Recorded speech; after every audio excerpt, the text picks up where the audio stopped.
ओम शांति, ओम शांति, ओम शांति। आज 4 तारीख की जून 4, 2023 की अव्यक्त बाप दादा की 31/12/94 का रिवाइज वाणी है। आज की मधुर महावाक्य में मीठे प्यारे बाबा जो दिलाराम हैं, नवयुग की रचयिता है। नवयुग की रचयिता बाप जो नए युग की स्थापना की निमित्त राज अधिकारी बच्चों को देख देख हर्षित हो रहे हैं। साथ साथ बाबा कहे कि नवयुग में कौन कौन सी विशेष संस्कार कहो, साधन कहो, वैभव कहो होती है। हम सभी अच्छी तरह से जानते हैं, नई युग माना ही सब कुछ नया ही नया है। चाहे शरीर भी नया मिलेगा, संस्कार भी नया होगा, स्वभाव भी नया होगा, प्रकृति भी नया ही नया होगा, सत्व प्रधान प्रकृति होगा। इसलिए बाबा कहते हैं नई युग आया कि आया, कल की ही बात है। नजर आता है ना, कल की ही बात है, आज और कल की बात है। जैसे नया युग कल की बात है, इस प्रकार नए साल के निमित्त महावाक्य होने के कारण बाबा ने कहा नया साल भी कल की ही बात है। इस नए साल को किस रूप से मनाना है, उसके ऊपर बाबा ने विशेष अंडरलाइन करवाया है। ये नया साल शुभ भावना, गुण स्वरूप अनुभव करते हुए कौन कौन सी होमवर्क विशेष पर अटेंशन दिलाया है, उस होमवर्क के आधार से ही हम नए साल को मनाने के लिए बाबा ने इशारा दिया। तो सुनते हैं बाबा की मधुर महावाक्य। नए वर्ष को शुभ भावना गुण स्वरूप वर्ष की रूप में मनाओ। नए वर्ष को शुभ भावना गुण स्वरूप वर्ष के रूप में मनाओ। आज नवयुग रचता बाप दादा अपने नवयुग राज अधिकारी बच्चों को देख रहे हैं। तो हम सब बच्चे कौन है? नवयुग की राज अधिकारी बच्चे हैं ना। ऐसे बच्चों को बाप दादा देख रहे हैं। नव वर्ष को देख अपना नवयुग याद आता है ना। नया वर्ष माना नवयुग भी दिव्य बुद्धि की द्वारा विजन, ये दृश्य दिखाई देना चाहिए। तो नवयुग की आगे ये नव वर्ष कोई बड़ी बात नहीं है, है ना। नव वर्ष क्या है? एक दिन के लिए खुशियां मना लेते हैं। जो कुछ भी केक कटिंग करो या उमंग उत्साह से खूब नाचो गाओ गीत आदि होता है, फिर भी नवयुग के आगे नव वर्ष कोई बड़ी बात नहीं है। जिस नवयुग में हर वस्तु, हर व्यक्ति, प्रकृति सब नया ही नया है। नया वर्ष जब शुरू होता है ना, तो पुरानी वस्तु या व्यक्ति या पुरानी स्वभाव, संस्कार, चाल चलन कुछ नई होती है तो कुछ पुरानी भी होती है। पुरानी दुनिया की बातें बाबा कह रहे हैं। नए युग में तो सब कुछ नया ही नया, पर पुरानी दुनिया में कुछ स्वभाव कहो, कुछ संस्कार कहो, कुछ चाल चलन कहो, कुछ नया होता है, कुछ पुरानी भी होती है। लेकिन आपके नव युग में पुराने का नाम निशान ही नहीं। व्यक्ति भी नया अर्थात सत्व प्रधान है और प्रकृति भी सत्व प्रधान अर्थात नहीं है। प्रकृति में भी आजकल जैसे पुरानापन नहीं होगा। जब चाहो तो बारिश हो जाए, जब चाहो ठंडी पड़ जाए, ऐसा पुरानापन नहीं होगा। तो नवयुग की मुबारक के साथ साथ आज बाबा हम बच्चों को कितनी मुबारक दे रहे हैं। नवयुग की मुबारक के साथ साथ नव वर्ष की भी मुबारक सभी ने स्वीकार किया, मुबारक बाबा ने दिया। तो आज विशेष नया वर्ष मनाने की उमंग उत्साह से खुशी खुशी से सब पहुंच गए हैं। तो बाप दादा भी दिल से दिल की दुआएं सहित नव युग की और नए वर्ष की डबल मुबारक दे रहे हैं। डबल मुबारक किस बात की? किस बात की डबल मुबारक? नए युग की, नव वर्ष की मुबारक। तो आप सभी को भी डबल याद है या सिंगल याद है? डबल याद है ना। तो अपना नया युग नैनों की आगे बुद्धि में स्पष्ट है ना। ब्राह्मण आत्माएं नए युग की स्थापना के निमित्त होने के कारण नया युग भी दिव्य बुद्धि द्वारा स्पष्ट नजर आना चाहिए। जैसे कहेंगे कल से ही नया वर्ष शुरू है, ऐसे ही कहेंगे कल नव युग आया कि आया। इतना ही स्पष्ट है या नशा है ना? नहीं नशा, नया युग आया कि आया। तो सभी नव युग की राज अधिकारी हो। सभी राजा बनेंगे या प्रजा भी बनाई है? राजा बनना है माना प्रजा भी तो बनानी पड़ेगी ना। तो प्रजा भी बनाई है या नहीं, चेक करना है। आप सभी तो राजा हो, लेकिन राज किस पर करेंगे? अगर प्रजा ही नहीं बनाई होंगे तो राज किस पर करेंगे? अपने पर। तो बाप दादा नवयुग और नया वर्ष डबल रूप में देख रहे हैं।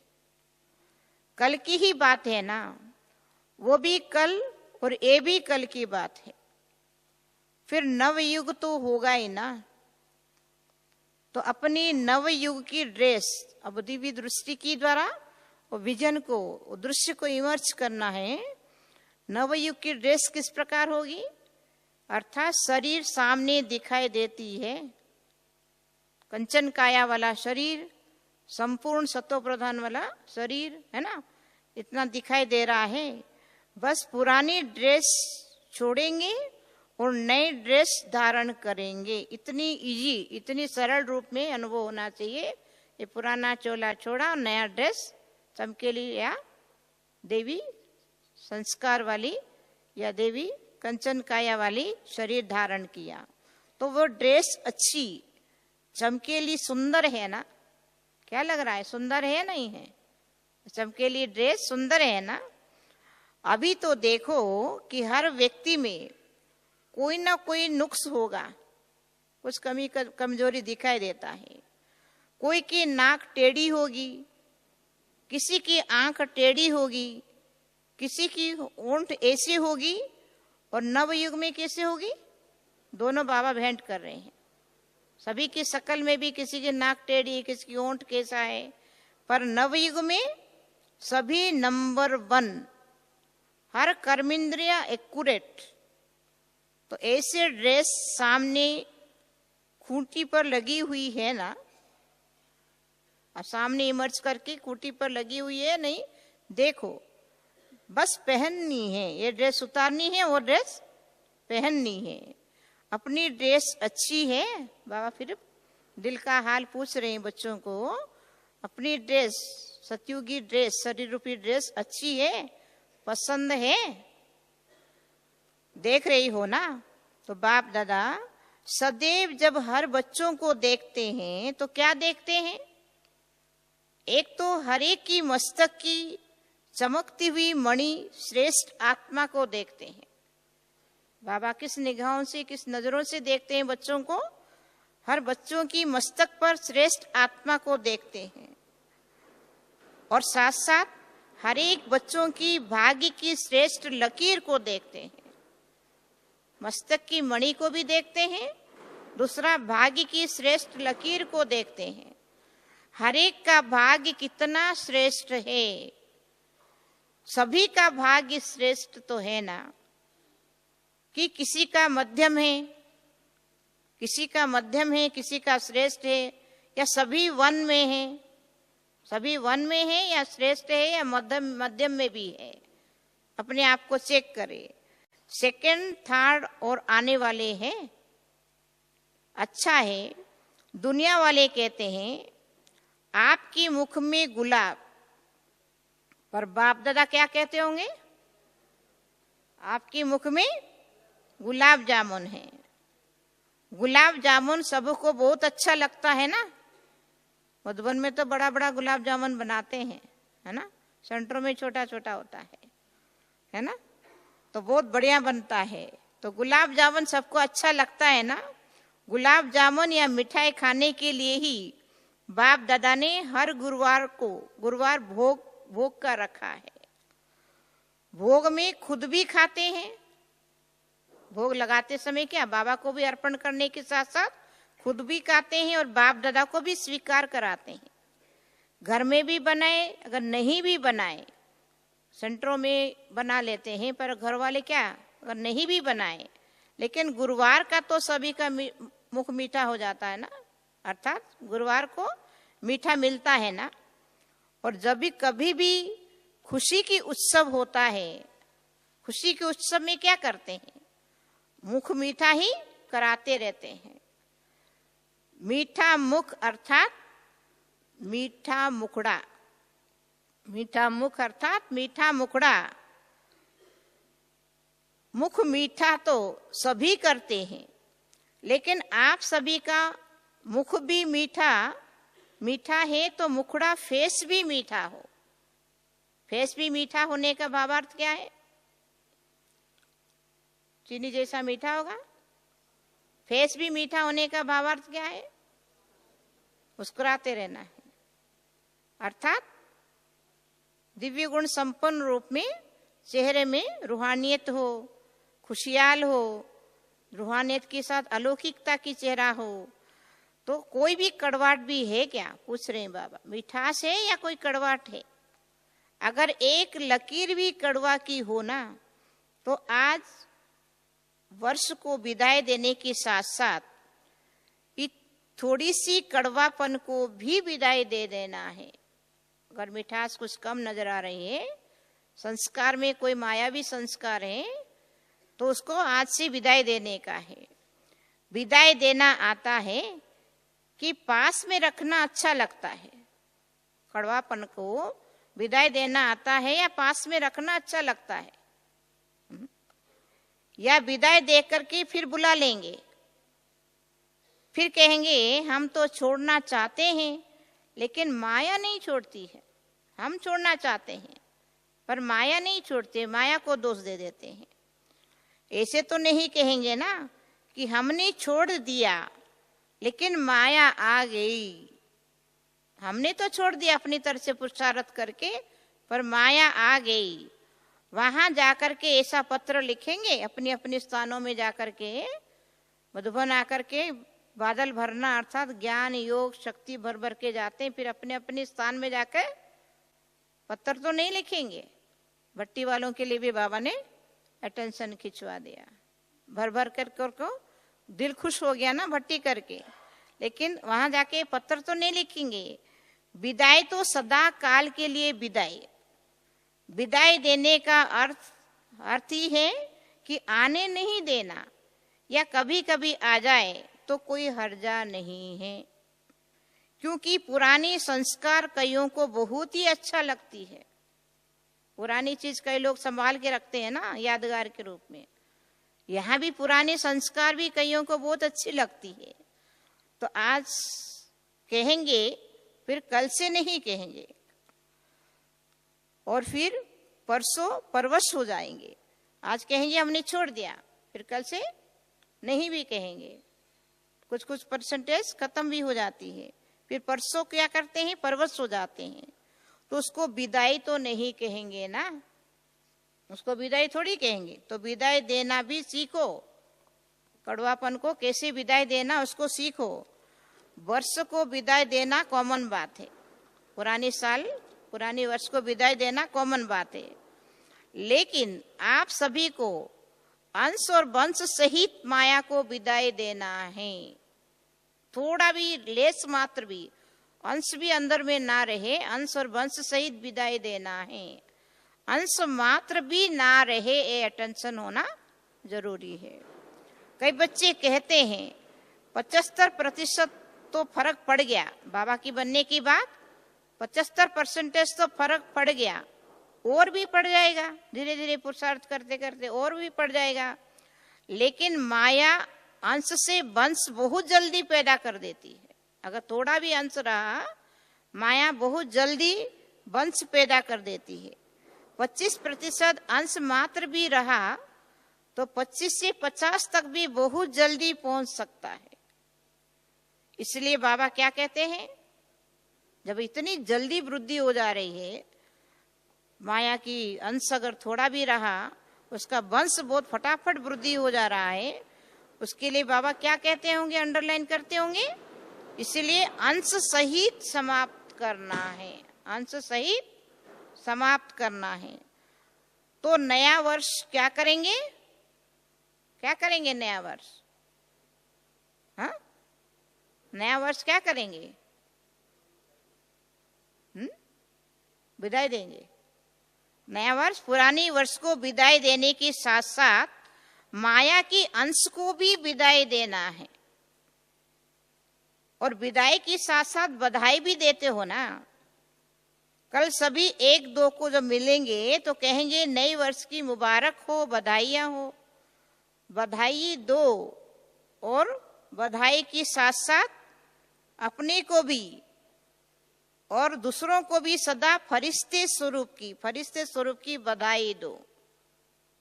किसको विदाई देना है? माया की अंश सहित या अंश वंश जो भी है उसको संपूर्ण रूप में विदाई देना है। दूसरा, दूसरों को भी सदा फरिश्ता स्वरूप की बधाई देना है ही फरिश्ता ऊपर से नीचे आई। फरिश्ता माना सूक्ष्म वतन में रहने वाले, ऊपर से नीचे आए, अपना कार्य किया और उड़ा। फरिश्ता का काम तो ये है ना, फरिश्ते यही करते हैं ना। उड़ती कला की निशानी क्या है? उड़ती कला की निशानी पंख दिखाते हैं। कोई आर्टिफिशियल पंख नहीं है, लेकिन ये जो फरिश्तों को जो पंख दिखलाते हैं उसका अर्थ क्या है? फरिश्तों को जो पंख दिखलाते हैं उसका अर्थ क्या है? फरिश्ता अर्थात उड़ती कला वाला, उमंग उत्साह की पंख लगाते हुए, ज्ञान और योग का पंख लगाते हुए उड़ने वाले। तो फरिश्ते स्वरूप की बधाई स्वयं को भी दो, साथ ही साथ दूसरों को भी दो, दूसरों को भी देना है। सदा फरिश्ते स्वरूप की स्मृति में रहो। तो आज की होमवर्क बाबा ने कहा, नए वर्ष आने से पहले सदा फरिश्ते स्वरूप की स्मृति में रहो, दूसरों को भी उस स्वरूप से देखो। मैं आत्मा भी फरिश्ता, सामने वाले भी फरिश्ते, फरिश्ते स्वरूप से देखो। फलानी है, फलाना है, दैहिक दृष्टि से नहीं देखना है, नहीं, फरिश्ता है। तो आप सब कितनी फरिश्ते बैठे हैं, फरिश्ते ही फरिश्ते नजर आ रहे हैं। तो फरिश्ता संदेश देने की निमित्त है, समझा? तो सभी को फरिश्ते स्वरूप की मुबारक दो, दिली दिल में, मनी मन में मुबारक दो। चाहे कोई कैसा भी हो, लेकिन दृष्टि से सृष्टि बदल सकती है ना। क्योंकि कईयों की संकल्प चलता है ना, फलानी की तो ऐसा संस्कार है, उसको हम कैसे बधाई देंगे, उसका संस्कार तो मेरे से मिलता ही नहीं है। इसलिए थोड़ा सा मन में संकल्प विकल्प चलता हो। परंतु बाबा कहते हैं कोई कैसा भी हो, लेकिन दृष्टि से सृष्टि बदल सकता है। जब दृष्टि से सृष्टि बदल सकता है तो क्या ब्राह्मण बदल नहीं सकते हैं? बदल सकते हैं ना, खुद भी बदल सकते हैं, औरों को भी बदला सकते हैं। आपकी दृष्टि स्मृति हर आत्मा को बदल देगी। अपनी दृष्टि इतनी रूहानियत भरी आत्मिक दृष्टि, शुभ दृष्टि हो ना, दृष्टि की द्वारा, स्मृति द्वारा हर आत्मा को बदल देगी। बाप दादा को कभी कभी बच्चों पर हंसी आती है। क्यों हंसी आती है? आप लोग भी अपने ऊपर भी क्या कभी कभी खुद ही हंसते रहते होंगे। आप लोग भी अपने ऊपर आती है ना। एक तरफ कहते हो क्यों हंसी आती है? बाबा ने स्पष्ट किया। एक तरफ कहते हो हम विश्व परिवर्तक, विश्व कल्याणकारी है, कहते हो नहीं कहते हो? विश्व परिवर्तक, विश्व कल्याणकारी है, और फिर विश्व परिवर्तन का परिवर्तक आकर कहता है कि मेरे से बदली नहीं होती है, मेरी इतना कड़ी संस्कार है, संस्कार बदली नहीं होता है। जब विश्व को परिवर्तन करने के निमित्त हो, विश्व परिवर्तक हो, संस्कार परिवर्तन होना बड़ा मुश्किल हो रहा है। अपनी प्रति कभी रूहान में कहते हो चाहते तो हैं पर नहीं करे, फिर भी कर लेते हैं। चाहते हैं ये काम नहीं करे, फिर भी कर लेते हैं। तो बाबा सवाल क्या पूछते हैं? तो विश्व परिवर्तक और स्वयं के लिए कहे कि मैं चाहता हूं लेकिन कर नहीं पाता हूं, उसका टाइटल क्या होना चाहिए? तो नया टाइटल फिर खुद चुने। एक तरफ विश्व परिवर्तक है, फिर कहते मैं संस्कार को परिवर्तन कर ही नहीं सकता हूं, तो उसका टाइटल क्या होना चाहिए? विश्व परिवर्तक होना चाहिए? उसको विश्व परिवर्तन कहना चाहिए या कमजोर कहना चाहिए? क्या कहना चाहिए? कमजोर कहेंगे ना। गीत सुनते रहते हैं ना, क्या करें कैसा करें पता नहीं कब होगा, ये गीत बाप दादा भी सुनते हैं ना। जब विश्व परिवर्तक है, विश्व कल्याणकारी है, तो क्या कोई आत्मा को बदल नहीं सकते हो? खुद को भी बदल सकते हो, अन्य आत्माओं को भी बदल सकते हो। जब ये श्रेष्ठ सोमान याद रखेंगे, मैं आत्मा विश्व परिवर्तक, विश्व कल्याणकारी हूं, हर हालत में किसी को भी परिवर्तन करना या अपने आप को भी परिवर्तन करना बहुत ही सहज होगा। स्वयं को नहीं बदल सकते हो, अन्य को परिवर्तन करने से पहले अपने आप को परिवर्तन नहीं कर सकते हो। अगर स्व परिवर्तक ही नहीं बने तो विश्व परिवर्तक कैसे बनेंगे? स्व परिवर्तन से विश्व परिवर्तन, ये स्लोगन हम सभी अन्य को सुनाते हैं, लेकिन अब तक अपने को ही परिवर्तन कर नहीं पा रहे हैं, तो विश्व परिवर्तन कैसे हो सकता है? बाप दादा कहते हैं इस वर्ष की विशेष दृढ़ प्रतिज्ञा स्वयं से करो। प्रतिज्ञा करने की बाबा अंडरलाइन करा रहे हैं। प्रतिज्ञा का अर्थ क्या है? कि शरीर चला जाए लेकिन जो प्रतिज्ञा की है ना, वो प्रतिज्ञा नहीं जाए। इतना अटल प्रतिज्ञा हो, भीष्म पितामह जैसे इतना अटल होना चाहिए। भले शरीर चले जाए लेकिन प्रतिज्ञा भंग ना होना चाहिए। तो बाबा पूछ रहे हैं प्रतिज्ञा करने की इतना हिम्मत है? अपने को मोल्ड करना, परिवर्तन करना, संस्कार में बदलाव लाना, इस प्रकार अपने को इतना हिम्मत रखते हुए प्रतिज्ञा कर पा रहे हैं ना? हिम्मत है या नहीं? करेंगे, डरेंगे तो नहीं? डर बैठता है क्या कभी कभी? इतनी बड़ी कड़ी संस्कार हम कैसे परिवर्तन करेंगे? करेंगे, डरेंगे तो नहीं? सब बहादुर बैठे हैं, डरने की बात ही नहीं है। तो यही प्रतिज्ञा स्वयं से करो, स्वयं से करो। कभी भी किसी की कमजोरी या कमियों को नहीं देखेंगे, ये अंडरलाइन करने वाली बात है। प्रतिज्ञा क्या करना है?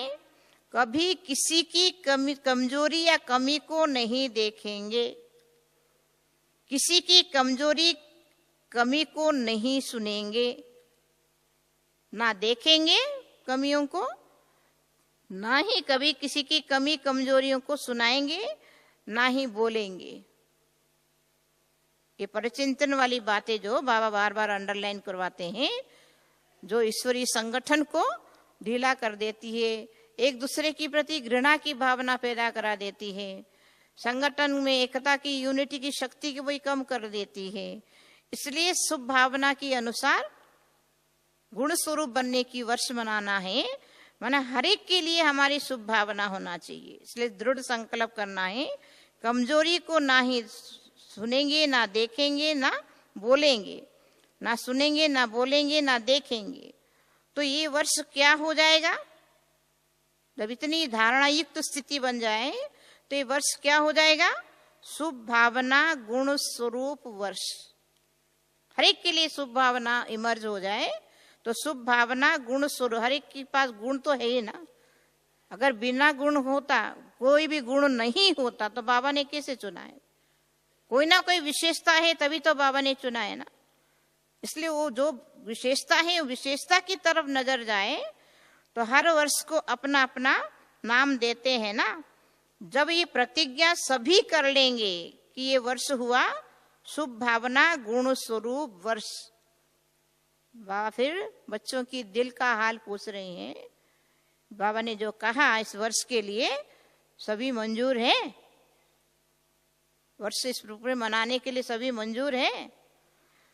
फिर वहां जाकर के नहीं बदल जाना, अपनी अपनी जगह पर जाके नहीं बदल जाना। अर्थात क्या करे, फलाने की नेचर ही ऐसा, हमारे कमियों की तरफ भी दृष्टि चला जाता है।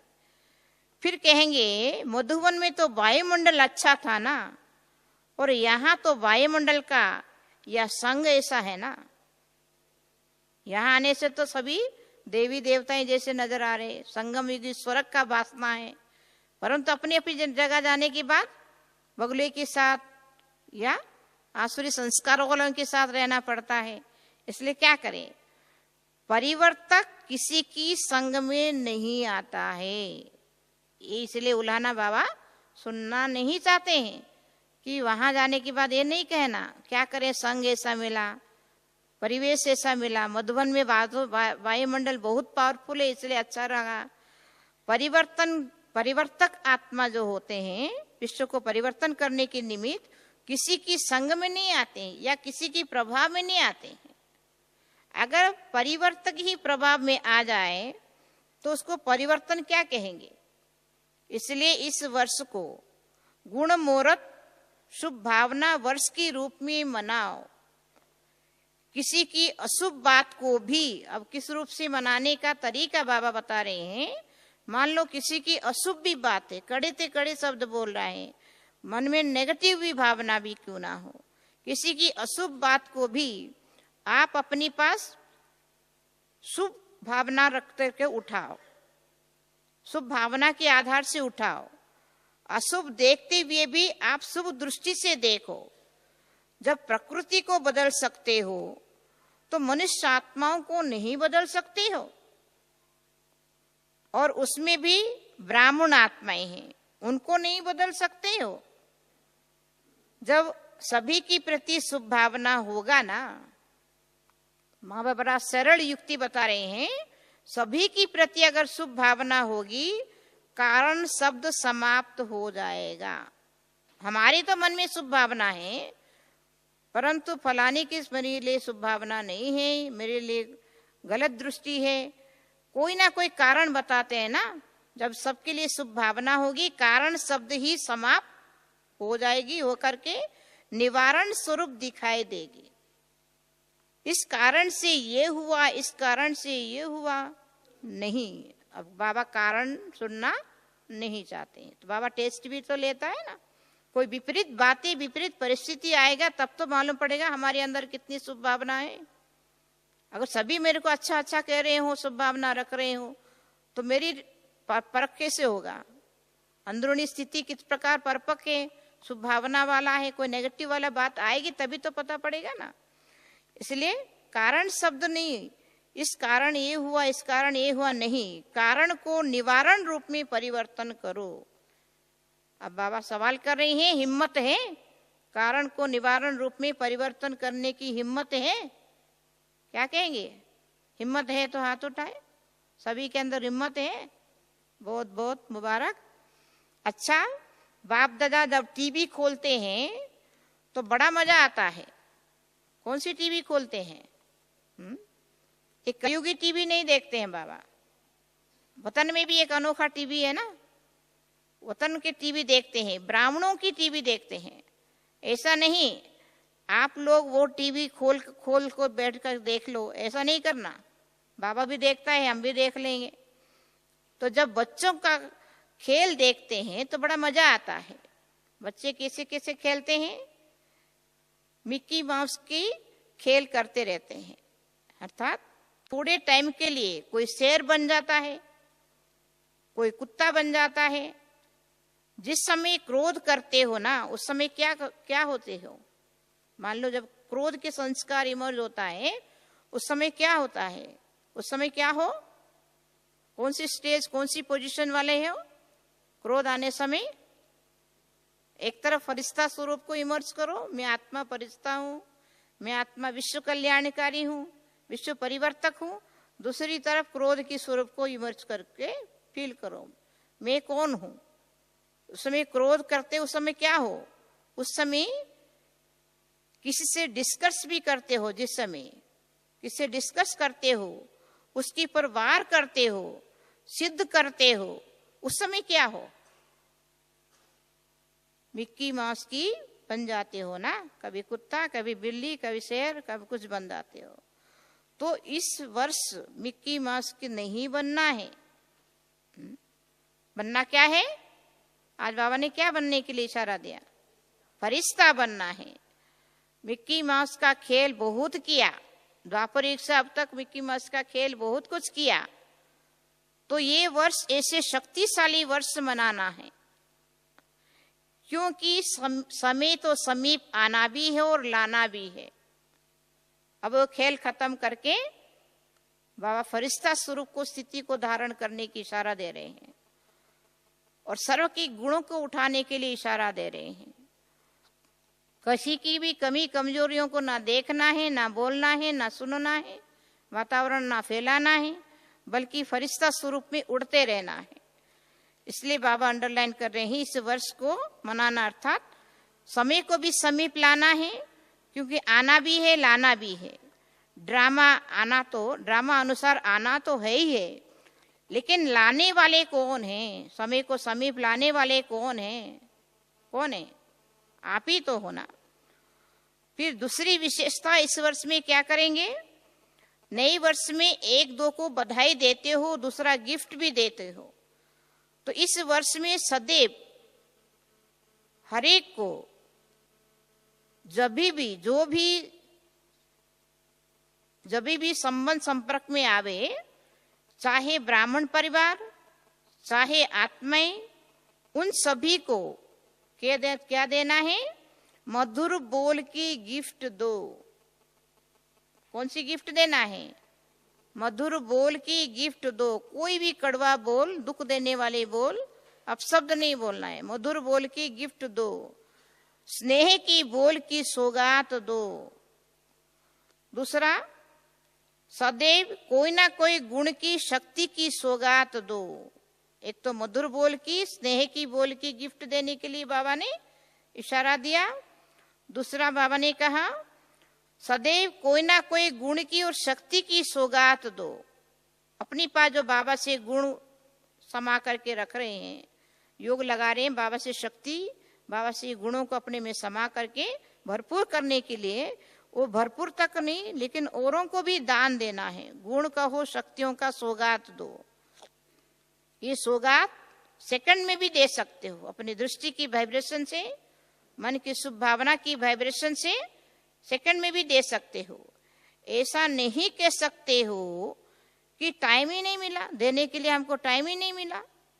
कोई भी आप सबके सामने, जो भी भाई अज्ञानी हो, ज्ञानी हो, कोई भी आवे, शुभ भावना की वाइब्रेशन गुण के रूप में, शक्ति के रूप में, मधुर वाणी के रूप में, स्नेह युक्त वाणी के रूप में दे सकते हो। ऐसा नहीं कह सकते हो टाइम ही नहीं मिला।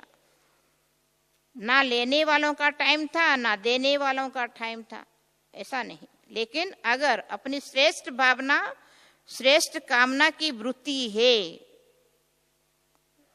देने के टाइम ही नहीं, फुर्सत ही नहीं मिला, ये नहीं कह सकते हो, पर अपने अंदर श्रेष्ठ भावना, श्रेष्ठ कामना की वृत्ति है, तो सेकंड की संकल्प से, दृष्टि से, अपने दिल की मुस्कुराहट से सेकंड में भी किसी को भी कुछ भी दे सकते हो। बाबा कहते हैं मुस्कुराहट चेहरा तो कर सकते हो, रूहानियत भरी मुस्कुराहट हो, वो भी तो बहुत बड़ी गिफ्ट औरों के लिए हो जाता है। जो भी आवे उसको गिफ्ट देना ही है। दादियां क्या करते हैं, है ना, खाली हाथ कभी भेजते हैं? मधुबन में भी आते हैं तो कितना आप सभी को सौगात मिला ना, नहीं मिला? कोई है किसी को सौगात नहीं मिला हो? स्थूल रूप में भी सौगात मिला है ना, नहीं मिला है? टोली मिलता है, सौगात भी मिलता है, स्लोगन भी मिलता है, वरदान की कार्ड भी मिलता है, भरपूर होके जाते हैं ना स्थूल और सूक्ष्म रूप में। इसलिए बाबा कहते हैं कोई भी आवे खाली हाथ ना जावे। इतनी गिफ्ट आपके पास है या नहीं, चेक करो भी कि 2 दिन देंगे फिर खत्म हो जाए, इतना स्टॉक अपने पास भी रखना है। सभी का स्टॉक भरपूर है कि कोई का स्टॉक थोड़ा कम हो गया है? जितना बाबा से शक्ति गुण और जो भी खजाने भरते जाएंगे, खजाना कभी कम नहीं होगा। जितना दान देंगे उतना बढ़ता ही जाएगा। जिसकी पास कम हो, ये स्टॉक अगर कम हो, बाबा कह रहे हैं हाथ उठा लो। कोई है कम होने वाले? कोई तो नजर नहीं आ रहे, सभी के पास भरपूर है। पर बाबा कहते हैं अगर कमी कम है तो हाथ उठाया, पर बाबा भर देगा। कमी अगर है भी बाबा भर देगा।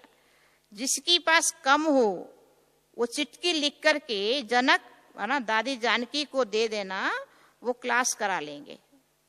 दादी का क्लास तो दिल को पिघलाने वाले, दिल को भरपूर करने वाली क्लास होती है ना, तो इसलिए उनकी क्लासेस से अगर कमी महसूस हो रहा है तो भरपूर हो जाएंगे और स्टॉक भर जाएगा। कमी तो नहीं रहना चाहिए ना। दाता की बच्चे और कमी हो ये अच्छा नहीं है ना। इसलिए भरपूर होकर के ही जाना है, कमी को लेकर के नहीं जाना है। इसलिए कल अनुभव सुना रहे थे ना, क्या भर भर के जा रहे हैं, क्या क्या कमी छोड़ के जा रहे हैं। इसलिए कमी को छोड़ना है और भरपूर होकर के। इतनी सुंदर सुंदर क्लासेस मिला महान महान विभूतियों की द्वारा, उससे भरपूर होकर के भी जा रहे हैं और वैसे भी बाबा भरपूर करा ही रहे हैं। वर्ष की साथ साथ कमियों को भी विदाई दे करके जाना है। ऐसा नहीं कि सिर्फ कल एक दिन की ही गिफ्ट दे देना है, नहीं, सारी वर्ष सभी को गिफ्ट देते ही जाओ, देते जाओ। जीवन जब तक है तब तक औरों को देते ही रहना है। बिना गिफ्ट की कोई जावे नहीं, बिना गिफ्ट की कोई नहीं जाए तो कितना अच्छा लगेगा, कितना अच्छा लगेगा? अच्छा लगेगा नहीं ना। अगर कोई आता भी है, उसको छोटी सी भी प्यार से गिफ्ट दे दो तो कितना खुश हो जाता है। छोटी सी भी गिफ्ट मिलती है। शिविर वाले आते हैं, डायरी पेन मिलता है, छोटे बच्चों को छोटा पर्स भी दे देते हैं, तो छोटा चीज भी देते हैं तो कितने खुश हो जाते हैं। चीज को नहीं देखते हैं लेकिन गिफ्ट अर्थात स्नेह के स्वरूप को देखते हैं। गिफ्ट से कोई मालामाल नहीं हो जाते हैं। वास्तव में ये गिफ्ट थोड़ी ना कोई मालामाल भरपूर हो जाएंगे, पर ये किसी की निशानी है, स्नेह से मालामाल हो जाते हैं। मालामाल होने का आधार है स्नेह से मालामाल हो जाते हैं। तो स्नेह देना है, स्नेह लेना है, ये सब होमवर्क बाबा दे रहा है। अगर आपको स्नेह नहीं भी दे तो आपका काम क्या पड़ेगा, क्या करना है, क्या करेंगे? हमने इतना प्यार से उसको ओम शांति बोली, उसने तो रफ्ठप ओम शांति बोल के चला गया, गुस्से से बोल दिया। ओम शांति बोल रहे पर गुस्से से बोल दिया। आपको अगर प्यार से बोल दिया, वो सामने वाला प्यार से नहीं बोल रहा है तो क्या करना है आपको? स्नेह नहीं भी दे तो भी आप उससे लेना है। स्नेह उसकी अंदर जो संस्कार है, गुण है, गुण को उठाकर स्नेह लेना है। लेना आएगा या शर्म करेंगे, कैसे लेंगे? शर्म करने की बात नहीं, इस लेने में कोई हर्जा नहीं है।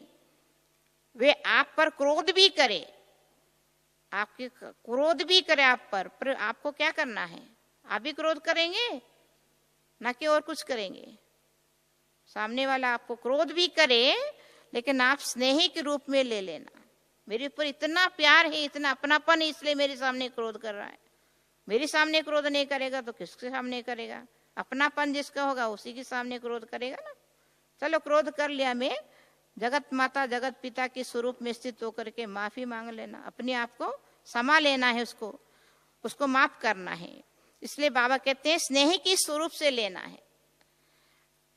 आप विश्व परिवर्तक हो ना, तो विश्व परिवर्तक उसका कर्तव्य क्या बनता है? जब विश्व परिवर्तक हो, किसी की नेगेटिव को पॉजिटिव में नहीं बदल सकते हो, तो ये वर्ष सदा स्नेह देना है, स्नेह लेना है। तो आज इस वर्ष को क्या क्या होमवर्क मिला है, एक एक पॉइंट वाइज नोट करना। ऐसा नहीं कहना कोई ने दिया ही नहीं तो मैं क्या करूं, स्नेह हमें तो दिया ही नहीं, खुद ने नहीं दिया होगा, किसी से लेने की इच्छा रख रहे हैं, स्नेह देंगे तब तो लेंगे ना, इसने दिया ही नहीं क्या करूं। वे दे या ना दे, लेकिन आपका काम क्या है, कोई स्नेह दे या ना दे, आप ले लो, कुछ तो देगा ना, आपको लेना ही पड़ेगा। एक दूसरे से जब मिलते हैं शुभ भावना की वाइब्रेशन दे करके, रिटर्न में हमको भी शुभ भावना ही आएगा, देना ही है हमको, दिए बगैर खाली हाथ उसको नहीं छोड़ना है। नेगेटिव दे या पॉजिटिव दे, कुछ तो देंगे ना सामने वाला। अगर व्यक्ति ज्ञान में चल रहा हो नहीं भी चल रहा हो, चाहे नेगेटिव दे या पॉजिटिव दे, कुछ तो देता है। लेकिन आपका पोजीशन क्या है, विश्व परिवर्तक, तो आप नेगेटिव को पॉजिटिव में परिवर्तन कर लेना। कोई घटिया माल दे भी रहा है तो आपका कर्तव्य उसको अच्छे से अच्छी शुभ भावना से बढ़िया माल दे दो। ये हुआ स्नेह की स्वरूप है। उसने ऐसा किया, उसने ऐसा बोला, हम भी दो शब्द बोल दिया, तो विश्व परिवर्तक कैसे रहे, समझा इस वर्ष क्या करना है। अच्छा, डबल विदेशी क्या करेंगे, गिफ्ट देंगे, दाता बन गई हो ना, वह दाता की मुबारक हो, वह बना बाबा वाह कर रहे हैं, वह दाता की मुबारक हो। बाप दादा रोज बच्चों की एक बात देखते हैं, फिर एक बात बाबा देख रहे हैं। कौन सी बात, कि मैं और मेरे, ये परेशान कर देता है बच्चों को। ये दो शब्द मैं और मेरा, ये बड़ा परेशान कर देता है। कभी मेरा आ जाता है, कभी मैं आ जाता है, तो बीच बीच में परेशान कर देता है। तो जब वर्ष ही परिवर्तन हो रहा है, तो इस वर्ष में मैं और मेरे को भी परिवर्तन करना है। मैं और मेरे को भी परिवर्तन करना। शब्द में मैं बोला, अर्थात मैं कौन हूं। मान लो शब्द में मैं शब्द आ गया ना, मैं बोल दिया, तो उस समय तुरंत सोचो कि मैं कौन हूं। ओरिजिनल मैं किसका हूं, शरीर को या आत्मा को। मैं कहने से किसको इंडिकेट कर रही है, शरीर को कर रही है, आत्मा को कर रही है। मैं आत्मा हूं। तो जब भी मैं शब्द यूज करते हो, तो क्यों नहीं मैं शब्द का ओरिजिनल स्वरूप, ओरिजिनल अर्थ स्वरूप में रहते हो। जब मैं शब्द बोलते हो, देवान में वश होकर के नहीं बोलो, परंतु आत्म स्वरूप में स्थित होकर के, ओरिजिनल स्वरूप में स्थित होकर के क्यों नहीं बोलते हो। और सारे दिन में कितनी बार मैं बोलते हो, दिन की दिनचर्या में सारे दिन में कितनी बार मैं शब्द यूज करते हो। करना ही पड़ता है, बाबा भी जानते हैं, बच्चों को बार बार करना ही पड़ता है। मेरा कोई भी बार यूज करते हो, कई बार मेरा शब्द भी यूज करते हो, और मैं भी कई बार यूज करते हो। तो जितनी मैं शब्द यूज करते हो, उस समय क्या होना चाहिए, मैं शब्द यूज करते समय उतनी बार अगर वास्तविक अर्थ से मैं स्मृति में लाओ। मैं शब्द सारे दिन जितनी बार मैं शब्द यूज करते हो, उतनी बार मैं शब्द वास्तविक स्वरूप जो है उस स्वरूप में, स्मृति स्वरूप में लाओ। मैं धोखा देगा, ये मैं शब्द फिर धोखा देगा या उड़ाएगा, क्या करेगा।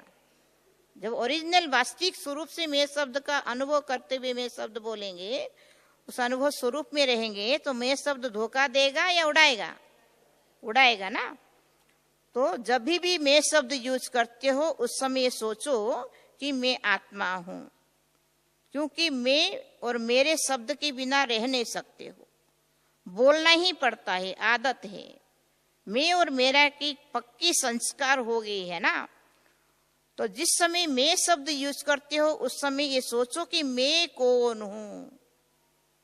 मैं शरीर तो हूं ही नहीं, पक्की बात है ना। मैं शरीर तो हूं ही नहीं। बॉडी कॉन्शियस तभी आवे जब मैं शरीर हूं सोचते हैं। तो शरीर तो मेरा कहते हो ना, शरीर किसका है, मेरा शरीर कहते हो, कि मैं शरीर कहते हो, मैं शरीर तो कोई नहीं कहता है। कभी गलती से कहते हो क्या मैं शरीर हूं, मेरा शरीर कहते हैं। गलती से भी नहीं कहेंगे ना मैं शरीर हूं। तो मैं शब्द और ही स्मृति समर्थ दिलाने वाले शब्द है। अगर बोलना भी पड़ता है सारा दिन में मैं शब्द, ये समर्थ दिलाने वाले शब्द है, गिराने वाले नहीं है। अर्थ स्वरूप में स्थित होकर के वास्तविक स्वरूप का अनुभव करें, वो गिराने वाली नहीं है, ऊंची स्थिति उड़ाने वाली है। तो परिवर्तन करो, विश्व परिवर्तक पक्के हो ना। जब इतनी बड़ी ठेका जवाबदारी उठाया है, विश्व को परिवर्तन करना है, विश्व परिवर्तक पक्के होना, कच्चे तो नहीं हो ना। देखना कच्चे नहीं बनना। तो मैं शब्द को भी अर्थ स्वरूप में, अर्थ से परिवर्तन करो। जब भी मैं शब्द बोलो उस स्वरूप में टिक जाओ। आत्म स्वरूप में मैं किस कैटेगरी वाली आत्मा हूं वो भी जानना, अनुभव करने की बात है। सिर्फ मैं आत्मा हूं ना सोच के, मैं शक्ति स्वरूप आत्मा हूं, मास्टर सर्वशक्तिवान आत्मा हूं। कोई ना कोई समान स्वरूप की भी, श्रेष्ठ स्वरूप की अनुभव करके उस स्वरूप में स्थित होना है।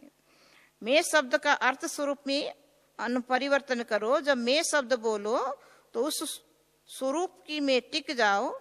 और जब मेरा शब्द यूज करते हो, सबसे पहला मेरा कौन है। सारे दिन में मेरा मेरा तो बहुत मानते हो, बनाते भी हो ना मेरा मेरा करके। मेरा स्वभाव, मेरा संस्कार, मेरी चीज, मेरी परिवार, मेरा सेंटर, मेरी जिज्ञासु, मेरी सेवा, मेरी सेवा, मेरी सेवा। इसमें क्यों, इसमें मेरी क्यों, मेरी कितनी मेरी लग गई है। ये कहते हो ना, खेल तो करते हो। जब मेरा शब्द बोलते हो तो मेरा कहने से पहले याद करो, क्या याद करना है, मेरा कौन। पहला मेरा बाबा याद करो, पक्का याद करो। मेरा कौन है, मेरा बाबा याद करो। फिर मेरा और याद करो। जहां बाप होगा वहां देह अभिमान गिरावट नहीं आएगी।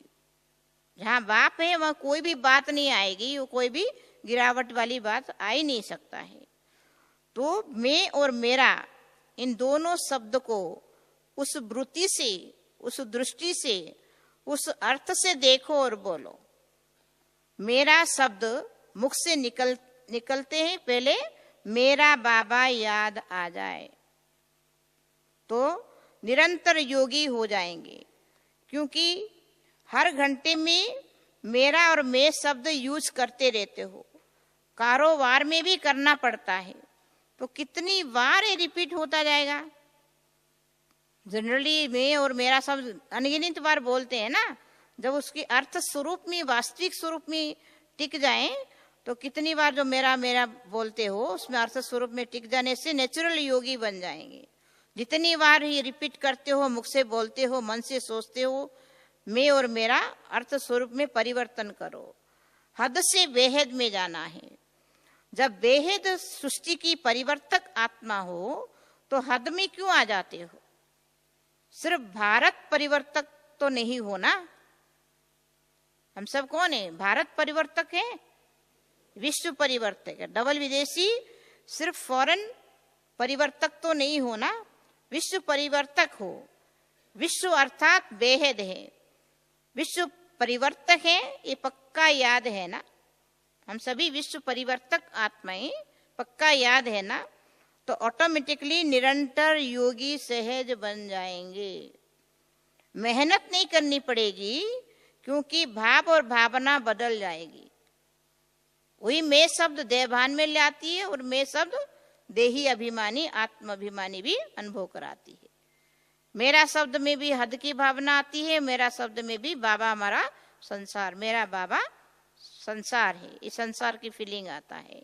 अच्छा, चारों ओर की नवयुग की राज अधिकारी श्रेष्ठ आत्माओं को सदा स्व परिवर्तन और विश्व परिवर्तन के निमित्त विशेष आत्माओं को सदा पुरुषार्थ में नवीनता श्रेष्ठता लाने वाले सर्वस्नेही आत्माओं को सदा बाप का नाम प्रत्यक्ष करने वाले सपूत आत्माओं को सदा मेरा और मैं को यथार्थ भाव और अर्थ में लाने वाले सहयोगी आत्माओं को बाप दादा का याद प्यार और नमस्ते। हम सभी की बच्चों की रूहानी बाप दादा को याद प्यार, गुड मॉर्निंग, नमस्ते नमस्ते नमस्ते। वरदान है, आगे पीछे सोच समझ करके हर कार्य करने वाले ज्ञानयुक्त त्रिकालदर्शी भव। आगे पीछे सोच समझकर कार्य करने वाले ज्ञानयुक्त आत्मा त्रिकालदर्शी भव।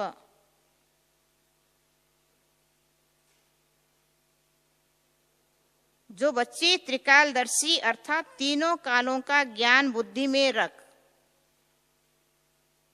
आगे पीछे सोच समझ करके कर्म करते हैं, उन्हें हर कर्म में सफलता मिलता है। ऐसा नहीं बहुत बिजी था इसलिए जो काम सामने आया वो करना शुरू कर दिया, नहीं।